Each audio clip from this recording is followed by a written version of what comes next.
পবিত্র কাবা শরীফের ঠিক ওপরে বিরল চাঁদ, মুগ্ধ দুনিয়ার মুসলমানরা।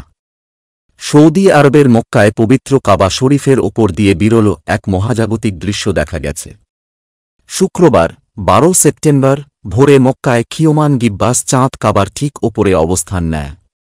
এটি ছিল এক অসাধারণ জ্যোতির্বৈজ্ঞানিক ঘটনা। এই দৃশ্য প্রমাণ করে যে চাঁদসহ অন্যান্য মহাজাগতিক বস্তুর গতিপথ নির্ণয়ের হিসাব কতটা নিখুঁত। এর ফলে সারা বিশ্বের মুসলিমরা নামাজের দিক অর্থাৎ কিবলা আরও সঠিকভাবে নির্ধারণ করতে পারবেন। শুক্রবার সন্ধ্যায় চাঁদ সপ্তর্ষিমণ্ডল বা সেভেন সিস্টার্স নামে পরিচিত নক্ষত্রপুঞ্জের সামনে দিয়ে অতিক্রম করেছে এবং কিছু নক্ষত্রকে অল্প সময়ের জন্য ঢেকে দিয়েছে।